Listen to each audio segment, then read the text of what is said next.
Have you ever noticed something that almost feels unfair? The moment you stop chasing someone, they suddenly become interested. The moment you stop texting first, they begin asking where you've been. The moment you finally decide to move on, they come back.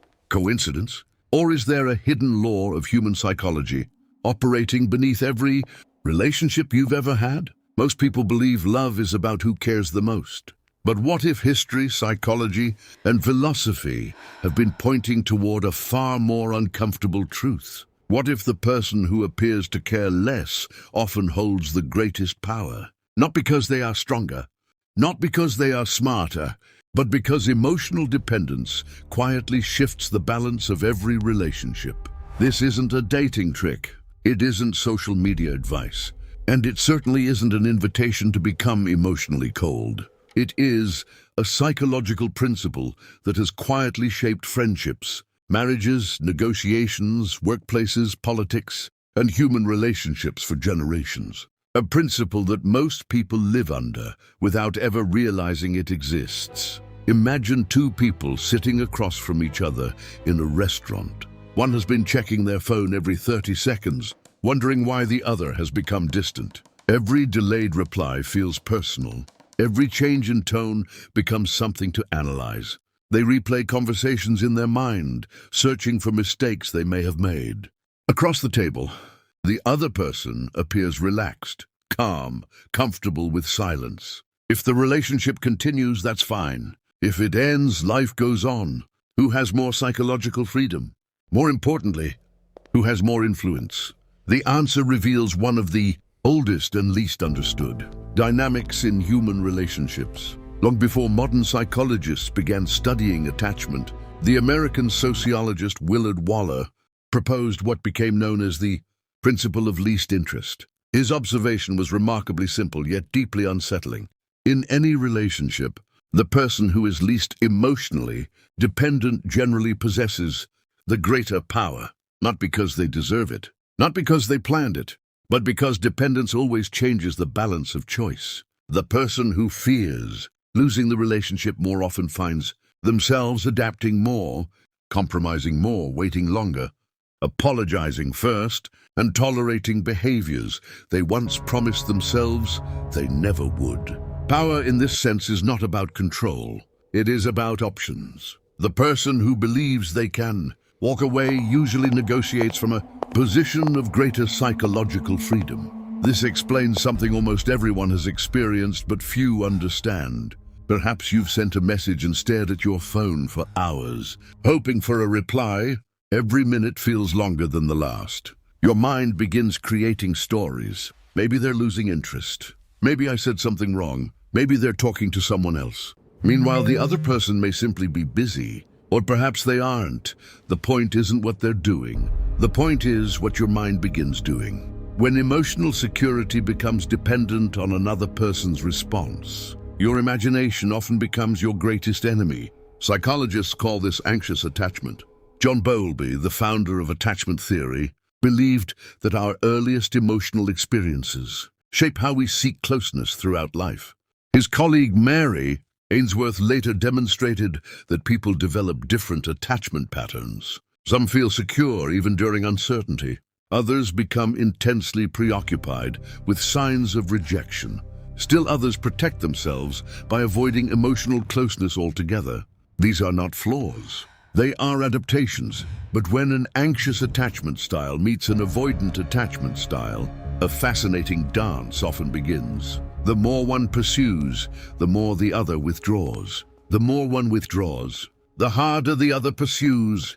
Neither person necessarily wants to hurt the other, yet both become trapped in a cycle neither fully understands. Now consider another familiar scene. A breakup happens. For weeks, one person pleads for another chance. They send long messages. They explain themselves. They promise to change. They replay every memory, hoping something will reopen the relationship. Nothing changes. Then something unexpected happens. They stop, not as a strategy, not to play games. They genuinely begin rebuilding their life. They reconnect with friends. They pursue new goals. They laugh again. And suddenly, the former partner reaches out. "I've been thinking about you." Why? Did love suddenly appear? Sometimes, yes. But psychology suggests another possibility. Human beings often notice the value of something most intensely when they believe it is no longer available. Robert Cialdini calls this the principle of scarcity. What becomes less available often becomes more psychologically valuable. But scarcity can influence attention without creating genuine love. That distinction is crucial. Sometimes people don't miss you. They miss having access to you, and confusing those two experiences has broken countless hearts. Arthur Schopenhauer believed that much of human suffering comes from desire itself. We imagine that obtaining what we want will finally satisfy us, yet once we possess it, our attention often shifts toward the next object of longing. Desire feeds on distance, imagination, and anticipation. This helps explain why emotional unavailability can sometimes appear mysteriously attractive. It is not always the person who becomes more valuable. Sometimes it is simply the uncertainty surrounding them that amplifies desire. Carl Jung added another layer to this mystery. He argued that people frequently fall in love not only with another person, but with the image they project onto them.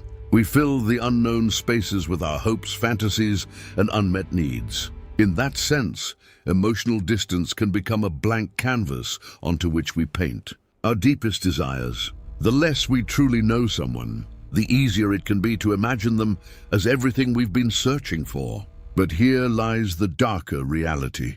Some people understand these dynamics and exploit them. They intentionally delay replies to create anxiety. They offer affection inconsistently because unpredictability strengthens attachment. They withdraw emotionally after moments of intimacy, creating confusion that keeps the other person seeking reassurance. Behavioral psychology has long shown that intermittent reinforcement, receiving rewards unpredictably, rather than consistently, can create especially persistent patterns of behavior.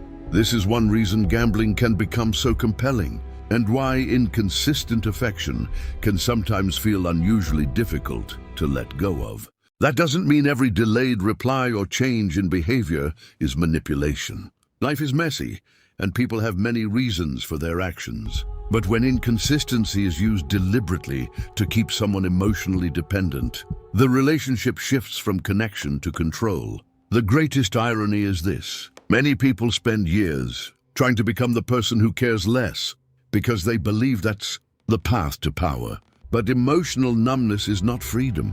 Avoidance is not confidence. Detachment is not maturity. Erich Fromm argued in The Art of Loving that genuine love is not possession, dependency, or emotional games. It is an active practice that requires courage, responsibility, respect, and care. The healthiest relationships are not won by whoever feels the least. They are built by two people who can care deeply without making the other person responsible for their entire emotional stability.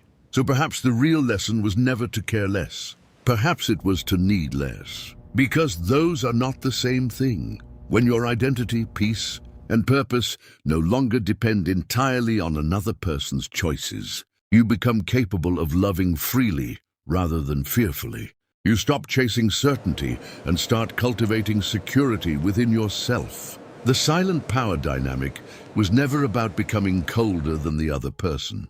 It was about becoming whole enough that your love is a gift, not a negotiation. And that may be the greatest power of all. Welcome to the conscious chamber.